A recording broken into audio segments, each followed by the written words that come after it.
பகவத்கீதையில் 4வது சாப்டரில் 42வது ஸ்லோகம். இதுதான் இந்த 4வது சாப்டரில் கடைசி ஸ்லோகம். தஸ்மாத் அஜ்ஞான சம்பூதம் ஹிருத்ஸ்தம் ஞானாசினாத்மனஹ சித்வைனம் சம்சயம் யோகம் அதிஷ்டோதிஷ்ட பாரத. இப்போ இதுக்குள்ள அர்த்தத்தை பார்க்கலாம்.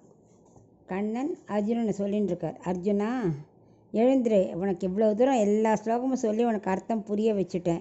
நான் சொல்ல வேண்டியதெல்லாம் சொல்லிட்டேன். ஆத்ம அறிவில்லாமல் சந்தேகத்தால் ஏற்படுத்த மனத்தில் அப்படியே சந்தேகத்தை உண்டாக்கிட்டே இருக்கிறத வெட்டி எரி. இது வெட்டி எறினா நீ கத்தியை கொண்டு வெட்ட முடியாது, அது வீரர்களை தான் கொல்ல முடியும். இது ஞானங்கிற கத்தியால் இந்த அறிவின்மையை வெட்டிடும்.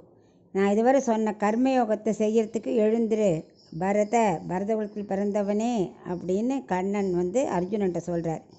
அந்த 4 ஸ்லோகத்தில் என்ன சொல்கிறாருன்னா, இந்த 4வது சாப்டர் வரைக்கும் கர்மயோகத்தை தவிர வேறு எந்த வழியுமே இல்லை நம்ம நல்ல ஞானத்தை அடையிறதுக்கு.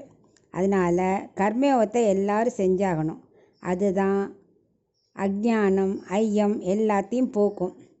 ஆச்சாரியரோட நல்ல உபதேசத்தை கேட்கணும். அதை நல்லா புரிஞ்சுட்டு கர்மயோகத்தை பண்ணால் தான் நமக்கு ஆத்ம ஞானம் கிட்டும் அப்படின்னு அவனுக்கு உபதேசம் பண்ணி எழுந்திரி இன்னும் சந்தேகத்தில் உட்காண்டே இருக்காதுன்னு அவனுக்கு குரல் கொடுக்குறார். இப்போ இந்த 4வது சாப்டர் வரைக்கும் ஒரு படிக்கட்டு மாதிரி ஆக்கியிருக்கார். எப்படின்னா, ஃபஸ்ட்டு நமக்கு என்ன தேவை? ஆச்சாரியரோட உபதேசம். அதுலேருந்து என்ன பண்ணும்? உபதேசம் வந்தவுடனே நமக்கு ஆத்ம அறிவு கிட்டும். ஆத்ம அறிவு கிடைச்சோன்னே என்ன பண்ணணும்? கர்மயோகத்தை டெய்லி அனுஷ்டிக்கணும். அது சொல்லபடி எல்லாத்தையும் நம்ம பண்ணணும். கர்மயோகம் அனுஷ்டிக்க நம்மகிட்ட உள்ள பாவம் விலகிடும். அப்போது ஞானம் நல்ல முதிர்ச்சி அடையும்.